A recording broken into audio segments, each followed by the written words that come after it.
नमस्कार, मैं श्वेता सिंह आपका स्वागत करती हूं। रात के 10 बज रहे हैं। आप आम जनता के मुद्दों को प्रमुखता देने वाला देश का इकलौता न्यूज शो दस्तक देख रहे हैं। प्राचीन काल में ऋषि चार्वाक ने कहा था, यदा जीवेत सुखम जीवेत ऋणम कृत्वा घृतम पिबेत, यानी जब तक जियो सुख से जियो, उधार लो और घी पियो। आज के महंगाई के दौर में चार्वाक ये न कह पाते, क्योंकि अब न तो सुख से न ही घी पीने के लिए बल्कि सिर्फ जीने के लिए आम जनता कर्ज ले रही है। अपनी जिंदगी की जरूरतों में खुद कटौती करके महंगाई की परिस्थिति के अनुकूल खुद को बना रहा है। हालात यह है कि सब्जी महंगी होती है तो किलो भर की जरूरत की जगह आधा किलो खरीदकर आम जनता एडजस्ट कर लेती। पेट्रोल तेल की महंगाई एडजस्ट करने को आम जनता ने किराना स्वास्थ्य के खर्च में खुद कटौती कर ली। खाद्य तेल की महंगाई को घर में संभालने के लिए जनता छोटी मोटी बीमारियों को नजरअंदाज कर देती। आमदनी घटी, नौकरी छिनी तो घर का गहना गिरवी रखकर परिवार का पेट पालने की जिम्मेदारी उठा रहा है। यहां तक कि सेविंग तक का इस्तेमाल अब महंगाई के मोर्चे पर खुद लड़ने के लिए जनता को करना पड़ रहा है। इसीलिए जरूरी है कि आप ये रिपोर्ट देखें और दस्तक देकर अपनी आवाज। महंगाई की महामारी से अपने घर के बजट का भट्टा बैठने से पहले जनता ने खुद महंगाई को मजबूरी में गले लगाकर जीना सीखना शुरू कर दिया। आपको भरोसा नहीं होगा, लेकिन सुन लीजिए। बीते एक साल में जब दिल्ली में पेट्रोल की कीमत 80 रुपए से 21 रुपए के उछाल के साथ 101 रुपए हो गई, एक साल में डीजल के दामों में भी 9 रुपए तक का उछाल आ रहा है। अब महंगा तेल भराकर गाड़ी चलेगी तो घर की गाड़ी संभालने के लिए परिवारों ने महंगाई के नाम पर अपनी जरूरतों की कुर्बानी देनी शुरू कर दी। मुंबई के इस रिटायर्ड परिवार की मुखिया की बात सुनते हुए उनके चेहरे के भावों को भी आप पढ़ने की कोशिश करिएगा। आमदनी तो कम है, इसमें हम करें क्या? बहुत मुश्किलें हो रही है कि बच्चे लोगों को बोलना पड़ता है, आज ये नहीं करेंगे, हम कल करेंगे, क्योंकि ये बोलने से हमें तकलीफ होती है, दुख होता है कि हम किस तरह से जिएंगे। ऐसा जीना बहुत मुश्किल हो गया है। जीना मुश्किल है, लेकिन महंगाई संग जीना यूं ही कबूल नहीं किया गया। एसबीआई की आर्थिक शाखा की रिपोर्ट कहती है कि पेट्रोल डीजल के दामों ने जब जनता का खर्च 13% बढ़ाया है, तो आम आदमी ने उस महंगाई को एडजस्ट करते हुए दाल, चावल, आटा, शैम्पू, बिस्किट समेत दूसरे किराना सामान में कटौती करके जीना शुरू कर दिया। एसबीआई की मुख्य आर्थिक सलाहकार की रिपोर्ट के मुताबिक तेल की महंगाई के आगे सरेंडर कर चुकी जनता ने स्वास्थ्य सुविधाओं पर भी अपना खर्च घटा दिया है। रिपोर्ट ये भी बताती है कि जिंदगी सरल करने वाले प्रोडक्ट और सर्विस पर भी पिछले 6 महीने में जनता 60% खर्च घटाकर तेल भराने की महंगाई का बोझ उठा रही है। कैसे क्या इस्तेमाल करना है, कितना इस्तेमाल करना है और कितना लगता है जरूरत, हमारा बजट जो हमें तनख्वाह मिल रही है, मेरे पति को जो तनख्वाह मिलती है उसके हिसाब से हमको अपना गृहस्थी चलाना पड़ता है। तो यही है कि इतनी महंगाई बढ़ गई है कि आप जैसे खुले हाथों से काम नहीं कर सकते। सोचिए आप, आम आदमी अपनी जरूरतें बीन कर अलग कर दे रहा है, लेकिन महंगाई रोकने का कोई चारा नहीं दिखता। थोक महंगाई दर मई में 12.9% के मुकाबले भले जून में मामूली गिरावट के साथ 12.1% पर आई हो, लेकिन ये लगातार तीसरा महीना है जब महंगाई दर 10% से ऊपर डबल डिजिट में चौड़े से चल रही है।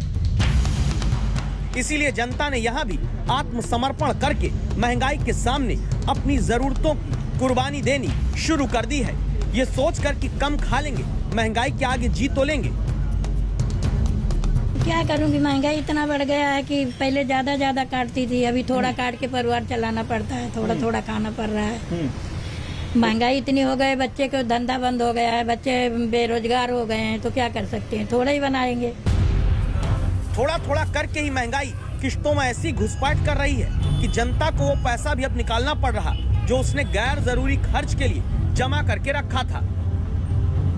एसबीआई की मुख्य आर्थिक सलाहकार डॉक्टर सौम्या कांति घोष की रिपोर्ट कहती है कि गैर जरूरी खर्च के लिए रखे पैसों में से पेट्रोल डीजल पर होने वाला खर्च जून 2021 में बढ़कर 75% हो गया, जबकि इसी साल मार्च में ये 62% था। लोग अपने घर का गहना गिरवी रखकर जिस दौर में कोरोना के संकट में छिनी नौकरियों के आगे महंगाई का मुकाबला कर रहे हैं, दावा है कि बाद में उन्हें ही छुड़ाने के लिए पैसा तक नहीं जुटा पाते। EMI का चेक बाउंस हो रहा है। घूम फिरकर महंगाई के चक्रव्यूह में चौतरफा घिरे आम आदमी रूपी अभिमन्यु के आगे 7वां द्वार तोड़ने से पहले अब अपने सेविंग के हथियार को भी न्योछावर करने की जरूरत आन पड़ी है। अब ये दिक्कतें होने लगी हैं। जो हम भविष्य के लिए सेविंग करना सोचते थे वो सेविंग बंद हो गई एकदम। काम तो हमारा करना ही, हमें चलाना भी पड़ेगा, लेकिन जो हमारी सेविंग थी वो एकदम जीरो हो गई है, नील हो गई एकदम। अगर आप अब भी सोचते हैं कि स्थितियां संभल जाएंगी तो समझ लीजिए, तेल के दामों में अगर टैक्स घटाकर महंगाई से राहत नहीं मिली तो न सिर्फ पेट्रोल डीजल ही जेब का बंटाधार करेगा, बल्कि तेल की महंगाई हर उत्पाद को और महंगा करती जाएगी। महंगाई नहीं थमी तो ब्याज दर में राहत की उम्मीद घट जाएगी, EMI महंगी पड़ने लगेगी।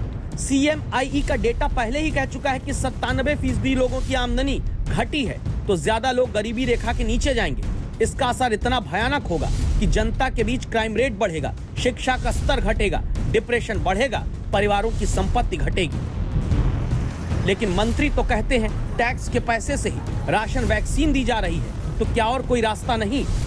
सरकार को आम आदमी से ज्यादा टैक्स लेने की बजाय सरकार को चाहिए कि इसके लिए या तो शॉर्ट टर्म बोरिंग बढ़ाए, या सरकार अपना एक्सपेंडिचर कम करे, या सरकार इसके लिए डिसइन्वेस्टमेंट के थ्रू पैसा रेज करे। आज की तारीख में सरकार को इनोवेटिव तरीके अपनाने चाहिए पैसा रेज करने के लिए, ताकि राशन, वैक्सीन और वेलफेयर स्कीमों का खर्चा सरकार उठा सके। गरीबी हटाओ के नारे पर दशकों से सियासत हुई, लेकिन इस बार महंगाई और कोरोना की महामारी का कॉकटेल दोबारा करोड़ों लोगों को गरीब बना रहा है। आम आदमी मजबूरी में अपनी जरूरत घटाकर जी रहा है, लेकिन इसकी भी एक सीमा है। इसलिए जरूरी है सरकारें तेल पर टैक्स घटाकर फौरन जनता को राहत दें। आज तक ब्यूरो।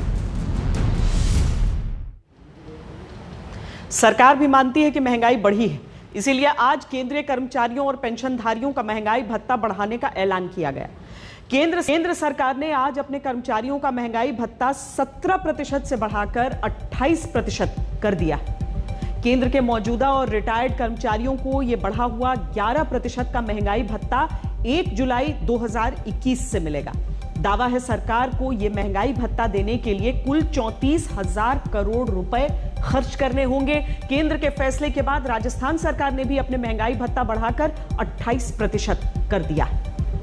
एक बड़ी सरकारी कर्मचारियों की है, उस तक तो यह फायदा पहुंचेगा, लेकिन करोड़ों भारतीय नागरिक ऐसे हैं जिनके हिस्से भत्ता नहीं, सिर्फ महंगाई आती है।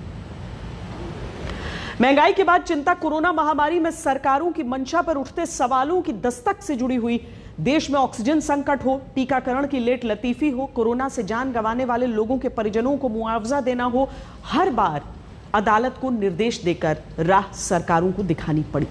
अब कांवड़ यात्रा को लेकर भी यही हुआ है। 25 जुलाई से कांवड़ यात्रा शुरू होनी है। कांवड़ यात्रा यानी वो धार्मिक यात्रा जिसमें श्रद्धालु हरिद्वार समेत दूसरे प्रमुख तीर्थ स्थलों से गंगा जल लेकर अपने जो क्षेत्र होता है वहां पर शिव मंदिर में जल चढ़ाते हैं। उत्तराखंड की बीजेपी सरकार ने 13 जुलाई यानी कल कांवड़ यात्रा को स्थगित कर दिया और कहा कि लोगों का जीवन बचाना ज्यादा जरूरी है और कठिन है। लेकिन उत्तर प्रदेश की बीजेपी सरकार ने कुछ शर्तों के साथ कांवड़ यात्रा निकालने की इजाजत दे दी। आज सुबह सुप्रीम कोर्ट ने कांवड़ यात्रा से जुड़ी खबर को एक अखबार में पढ़कर खुद से संज्ञान लिया और केंद्र, यूपी, उत्तराखंड सरकार को नोटिस देकर कहा कि कांवड़ यात्रा पर सरकार अपनी मंशा अब साफ करे।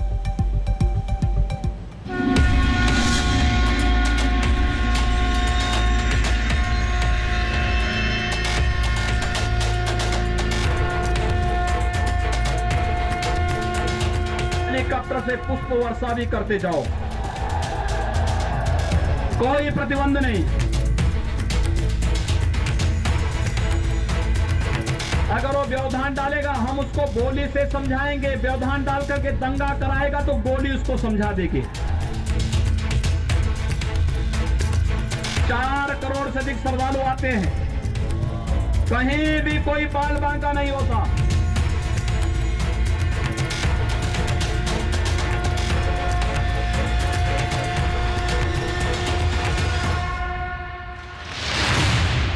चुनावी रैलियों में मुख्यमंत्री के पुराने बयान बताते हैं कि धार्मिक कांवड़ यात्रा का कितना कनेक्शन इलेक्शन से होता है। अब 7 महीने बाद उत्तर प्रदेश का विधानसभा चुनाव है और जिस कांवड़ यात्रा में खुद मुख्यमंत्री मानते हैं कि 4 करोड़ तक श्रद्धालु शामिल होते हैं, उस कांवड़ यात्रा को उत्तराखंड के मुख्यमंत्री ने कोरोना की तीसरी लहर की आशंका को ध्यान में रखकर जनता की जान बचानी जरूरी बताकर स्थगित कर दिया। लेकिन उत्तर प्रदेश के मुख्यमंत्री योगी आदित्यनाथ ने इजाजत दे दी। तो कोरोना के संकट काल में कांवड़ यात्रा को लेकर सुप्रीम कोर्ट ने खुद संज्ञान ले लिया।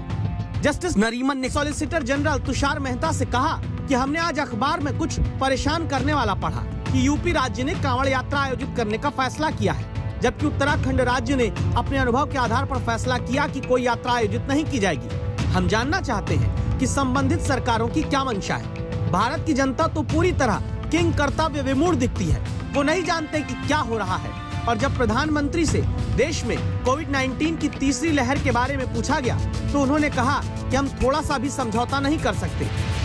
कभी कभी लोग सवाल पूछते तीसरी लहर की क्या तैयारी की है, तीसरी लहर के लिए आप क्या करेंगे। आज सवाल ये होना चाहिए हमारे मन में कि तीसरी लहर को आने से कैसे रोकना। तो सुप्रीम कोर्ट के मन में अब खुद से संज्ञान लेकर यह सवाल है कि तीसरी लहर की आशंका के बीच कांवड़ यात्रा कराने के पीछे उत्तर प्रदेश की मंशा क्या है। इस मंशा को जानने के पीछे वजह ये भक्तों की भारी भीड़ भी है। एक रिपोर्ट के मुताबिक 2019 की कांवड़ यात्रा के दौरान 3.5 करोड़ भक्त कांवड़िया हरिद्वार गए थे, जबकि दावा है कि 2-3 करोड़ से ज्यादा लोग पश्चिमी उत्तर प्रदेश के तीर्थ स्थलों पर गए थे। ऐसे में औसत 3 करोड़ भक्तों की उत्तर भारत में कांवड़ यात्रा के दौरान आवाजाही दिख सकती है। तो क्या इससे कोरोना संक्रमण फैलने की आशंका नहीं रहेगी? सरकार कह चुकी है कि उत्तर प्रदेश के अंदर कांवड़ यात्रा चलेगी, लेकिन उसके अंदर विशेष रूप से, और मुख्यमंत्री जी इसमें बल डालते जा रहे हैं कि जो भी स्टैंडर्ड प्रोटोकॉल्स हैं, जिसका मतलब सोशल डिस्टेंसिंग है, आपको आरटीपीसीआर का टेस्ट है, आपको उसके अंदर मास्क लगाना, ये हर चीजों का पालन किया जाएगा और जगह जगह पे सुरक्षा के साथ इसकी निगरानी भी करी जाएगी। ऐसे ही तमाम भरोसे तो चुनाव आयोग को भी राजनीतिक दलों ने दिए थे, लेकिन क्या संक्रमण मुक्त रैलियां हो पाई थी? इसीलिए सुप्रीम कोर्ट केंद्र, उत्तराखंड और उत्तर प्रदेश सरकार से कांवड़ यात्रा के बारे में अपना जवाब देने को कहता है। जवाब मांगने की नौबत इसलिए भी आ रही है क्योंकि उत्तराखंड के मुख्यमंत्री कहते हैं यात्रा के कारण किसी को जान गंवानी पड़ी तो भगवान भी पसंद नहीं करेंगे। केंद्र के पर्यटन राज्य मंत्री कहते हैं लोगों की जिंदगी खतरे में नहीं डाली जा सकती, लेकिन उत्तर प्रदेश की सरकार कहती है कि कोविड मैनेजमेंट में हम अव्वल हैं, कांवड़ यात्रा होगी। हमारे लिए लोगों की जिंदगी बचाना पहली प्राथमिकता है। माननीय प्रधानमंत्री जी बार बार अनुरोध कर रहे हैं कि भीड़ भाड़ से बचें और जो कोविड के मापदंड हैं उनको अपनाएं। तो हमने भी प्रार्थना की है सबसे, और हमारी सरकार ने आज कह दिया है कि वर्तमान परिस्थितियों में किसी भी तरह से हम लोग कांवड़ यात्रा नहीं चला सकते हैं। हर राज्य की स्थिति अपने हिसाब से चलती है, उसकी व्यवस्था भी अपने हिसाब से चलती है। तो हर चीज पे उत्तर प्रदेश अव्वल आता है कोविड के मैनेजमेंट पे। यहाँ तक कि ऑस्ट्रेलिया के एक सांसद भी योगी जी को चाहते हैं कि वो उनको चुरा के ले जाए, जैसे ऑस्ट्रेलिया का भी वो मैनेजमेंट कोविड का कर दें। तो क्या यूपी की बीजेपी सरकार को उत्तराखंड की बीजेपी सरकार पर कोविड मैनेजमेंट का भरोसा नहीं है, या फिर चुनाव नजदीक देख कांवड़ यात्रा कराना जरूरी मान लिया गया? यही कारण है कि देश की सर्वोच्च अदालत ने नोटिस देकर अब सरकारों से जवाब मांगा है। अगली सुनवाई 16 जुलाई को है। लखनऊ से समर्थ श्रीवास्तव के साथ संजय शर्मा, दिल्ली आज तक। अब दस्तक उस खबर से जुड़ी जिसकी चर्चा पूरे देश में हो रही है। क्या कानून बनाकर या नीति बनाकर आबादी नियंत्रण हो सकता है, या फिर नियत होनी चाहिए जनसंख्या नियंत्रण की? इस सवाल का जवाब समझने के लिए हम आपको राजस्थान लिए चलते हैं, जहां आज से 29 साल पहले ही आबादी नियंत्रण का कानून बना लिया गया था। संख्या नियंत्रण के लिए बनते कानून की देशव्यापी बहस के बीच जान लीजिए कि भारत में ओडिशा, बिहार, उत्तराखंड, महाराष्ट्र, आंध्र प्रदेश, गुजरात, मध्य प्रदेश और राजस्थान में पहले से जनसंख्या नियंत्रण को लेकर अलग अलग नियमों के साथ आबादी नियंत्रण नीति चली आ रही है। और तब देखना जरूरी है 2 साल पुराने राजस्थान के इस वीडियो को। इसे बेरोजगारों की फौज का ट्रेन पर चढ़ा हुआ वीडियो कहेंगे या चाहे राजनेताओं की नजर से बढ़ती आबादी कहेंगे।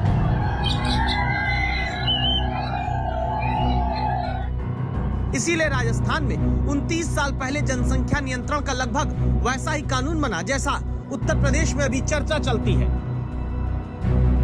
1992 में राजस्थान में पंचायत और निकाय चुनाव में 2 से ज्यादा बच्चे वालों को चुनाव लड़ने पर रोक लगा दी गई। चुनाव जीतने के बाद भी अगर बच्चे 2 से ज्यादा हुए तो पद से हटाने का कानून बना। 2001 में गहलोत सरकार ने और सख्ती करते हुए सरकारी नौकरी के लिए 2 से ज्यादा बच्चे न होने का नियम जोड़ा।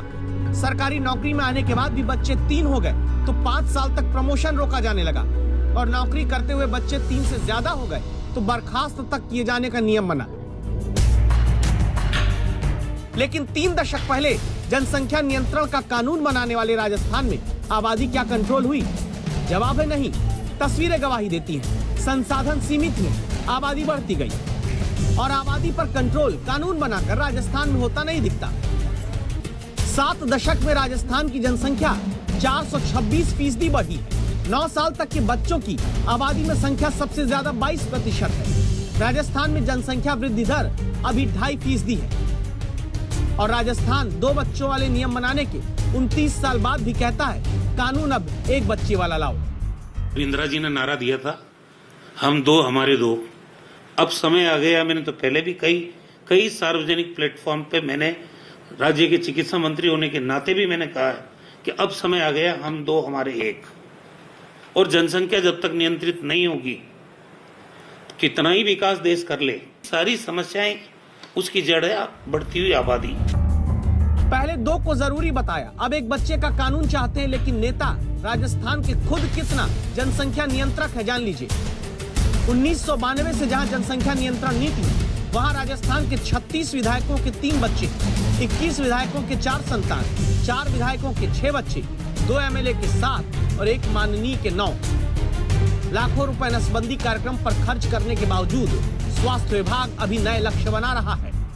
आज प्रदेश की अनुमानित जनसंख्या 7 करोड़ 97 लाख के लगभग पहुंच गई है। राज्य में हम जो है कुल प्रजनन दर अभी जो 2.5 है उसको 2.1 पे लाने के लिए 25 तक प्रयासरत हैं। राजस्थान में 29 साल पहले जनसंख्या नियंत्रण को लेकर कानून बने थे। पूर्व उपराष्ट्रपति भैरव सिंह शेखावत जब मुख्यमंत्री थे तब इसकी शुरुआत हुई थी और मौजूदा मुख्यमंत्री अशोक गहलोत ने इसे आगे बढ़ाया।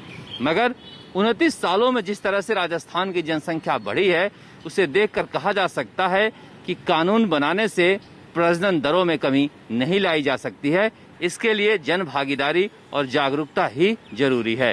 कैमरामैन शर्मा के साथ शरद कुमार, जयपुर, आज तक। दस्तक में वक्त ब्रेक का है। जब लौटेंगे तो आपको पहाड़ों पर हो रही तबाही की हैरान कर देने वाली तस्वीर दिखाएंगे। आप देखते रहिए आज तक।